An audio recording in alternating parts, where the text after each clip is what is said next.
मीटिंगमध्ये बोलताना, ऑफिसमध्ये मीटिंग्समध्ये बोलताना काही जणांच्या असं लक्षात येतं की मी ठीकठाक बोलतो आहे इंग्लिशमध्ये, पण ते इतकं इम्पॅक्टफुल नाही आहे माझं बोलणं.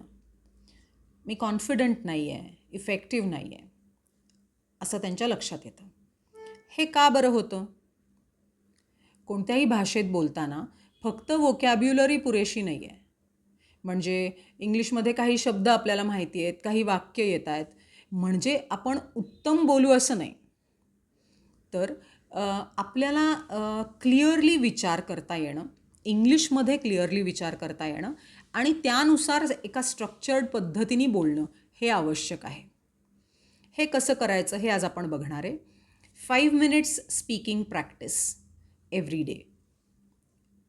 कोणत्याही रँडम पद्धतीने 5 मिनिट बोला असं नाही, तर एक स्पेसिफिक पद्धतीने आपण 5 मिनिट दररोज फक्त 5 मिनिट देऊन हे कसं साध्य करता येऊ शकतं हे आपण आज बघणार आहोत. So let's begin. First step, पहिली स्टेप आहे, कोणत्याही वर्क रिलेटेड गोष्टीवर आपल्याला 1 मिनिट बोलायचं आहे. किती? 1 मिनिट. वर्क रिलेटेड गोष्टीबद्दल मी म्हणते आहे, म्हणजे कोणत्याही रँडम डेली रूटीनबद्दल बोला असं हे नाही आहे. हे असं नाही आहे. मी पुन्हा सांगते आहे, कोणत्याही गोष्टीबद्दल बोला असं नाही आहे. कोणत्याही गोष्टीबद्दल, पण वर्क रिलेटेड कोणत्याही गोष्टीबद्दल.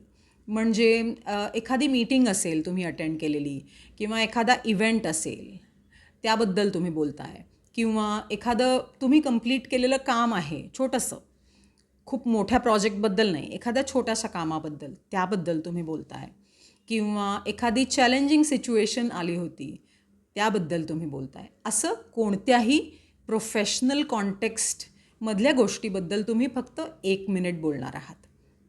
हे खूप मोठं कॉम्प्लिकेटेड असायची गरज नाही. अगदी छोटीशी गोष्ट, पण तुमच्या कामाशी निगडीत, ह्याच्याबद्दल आपल्याला बोलायचं आहे 1 minute.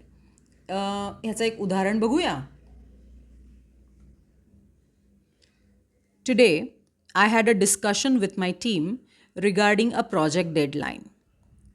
Initially, there was some confusion, but we clarified the responsibilities and agreed on the next steps. परत एकदा माझ्याबरोबर तुम्ही पण हे म्हणा. Today, I had a discussion with my team regarding a project deadline. Initially, there was some confusion, but we clarified the responsibilities and agreed on the next steps.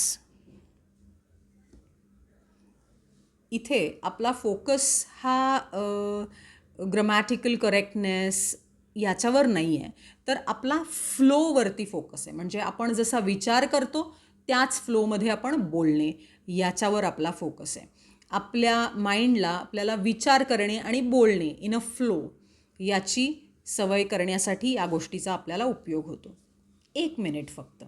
हे एक उदाहरण आपण जे बघितलं, अशा पद्धतीच्या कोणत्याही गोष्टीबद्दल तुम्ही बोलू शकता. Just go in the flow for a minute. 1 मिनिटभर आपल्याला असं बोलायचं आहे, किंवा ती गोष्ट पूर्ण सांगायची आहे. जी काही गोष्ट तुम्ही सांगता आहात ती या पद्धतीने आपण बोलणार आहोत. That is the first step. आता सेकंड स्टेप काय आहे? सेकंड स्टेपमध्ये आपल्याला आपलं बोलणं थोडंसं अपग्रेड करायचं आहे. म्हणजे काय? आपण जी वाक्य बोलतो ना, ती आपल्याला थोडीशी अपग्रेड किंवा थोडीशी प्रोफेशनल पद्धतीने बोलायची आहेत. म्हणजे कशी? त्याचं आपण उदाहरण बघूयात. Let's see the example. समजा आपण असं म्हणतो, I told them to finish fast. हे चुकीचं नाही आहे, पण प्रोफेशनल वाटत नाही. I told them to finish fast असं म्हणण्याऐवजी आपण असं म्हणू शकतो, I requested the team to prioritise the task due to time constraints. परत एकदा तुम्ही म्हणा माझ्याबरोबर. I requested the team to prioritise the task due to time constraints. One more example. आपण असं म्हणतो, देर वॉज अ प्रॉब्लेम. त्याऐवजी तुम्ही काय म्हणू शकता? We faced a challenge in aligning expectations. I was a प्रॉब्लेमच्या ऐवजी परत एकदा speak with me. We faced a challenge in aligning expectations. दोन्हीचं मीनिंग सिमिलर आहे, पण दुसरं जे व्हर्जन आहे, दोन्ही एक्झाम्पलमधलं दुसरं जे व्हर्जन आहे ते जास्त प्रोफेशनल, मॅच्युअर आहे. अशा पद्धतीने आपल्याला बोलायचं आहे. आणि हाच फरक आहे आपण ठीकठाक बोलणे आणि प्रोफेशनली बोलणे, मॅच्युअर्ड प्रोफेशनल वेनी बोलणे. एक्झिक्युटिव्ह कम्युनिकेशनमध्ये हे आवश्यक असतं. ही झाली आपली सेकंड स्टेप. आता तिसरी स्टेप. थर्ड स्टेप आपली काय आहे? थर्ड स्टेपमध्ये आपण एक स्ट्रक्चर्ड अप्रोच बघणार आहोत. स्ट्रक्चर्ड अप्रोच म्हणजे काय? बोलताना आपल्याला एक सोपं, अतिशय सिम्पल स्ट्रक्चर फॉलो करायचं आहे. 3 गोष्टी आहेत त्या स्ट्रक्चरमध्ये. 3 गोष्टी काय आहेत? सिच्युएशन, ॲक्शन आणि आउटकम. सिच्युएशन काय होती, त्याच्यावर ॲक्शन काय घेतली किंवा काय केलं, आणि त्याचा रिझल्ट काय होता, आउटकम किंवा रिझल्ट काय होता, हे या पद्धतीने आपल्याला सांगायचं आहे. Let's see an example. ह्याचं पण आपण एक उदाहरण बघूया.